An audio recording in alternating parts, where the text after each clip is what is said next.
ഇടവകയുടെ ഓമനപുത്രനായി ഞങ്ങൾക്കൊക്കെ അഭിമാനം നൽകുന്ന ഒരു വ്യക്തിത്വമായി വളർന്ന് ഈ അവസ്ഥയിൽ ഞങ്ങളോട് വിട പറയുമ്പോൾ ഇടവക അംഗങ്ങൾക്കും കുടുംബാംഗങ്ങൾക്കും ഏറെ ദുഃഖമുണ്ട് എന്ന് ഞാൻ ഈ അവസരത്തെ അറിയിക്കട്ടെ.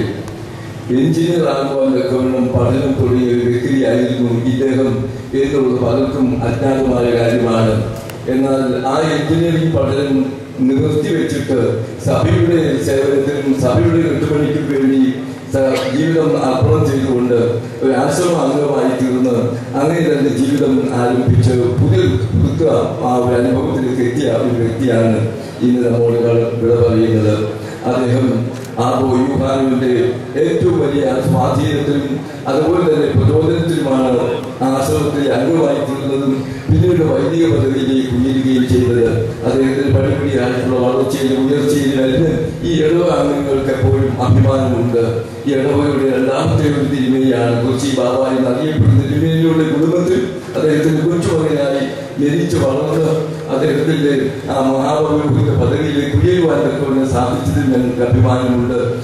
തിരുമേനിയുടെ വളരെ കാര്യങ്ങൾ പ്രത്യേകിച്ച് ഈ ഇടവകയുള്ള അദ്ദേഹത്തിന്റെ ബന്ധം മാതാവിന്റെയും പിതാവിന്റെയും ഓർമ്മ വരുമ്പോൾ ഇവിടെ കൃത്യമായി വന്ന് കുർബാന അർപ്പിക്കുന്നു.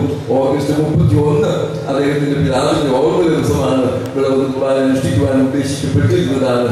പക്ഷേ അവിടെ തന്റെ പ്രാർത്ഥന തുടരും എന്ന് ഞങ്ങൾ വിശ്വസിക്കുന്നു. മാത്രമല്ല കൊച്ചി ബാബായുടെ മെത്രാഭിഷേക ശതാബ്ദി ആഘോഷത്തിന്റെ പ്രസിഡന്റായി അതിനുവേണ്ടി എല്ലാ കാര്യങ്ങളിലും ഇവിടെ വന്ന അമേരിക്കയിലെത്തി ക്രമീകരണങ്ങളെല്ലാം ചെയ്ത് അതിനുവേണ്ടി ആലോചനകൾ നൽകി ഞങ്ങളെ നയിച്ച കാര്യം ഈ സമയത്ത് ഓർക്കുകയാണ്.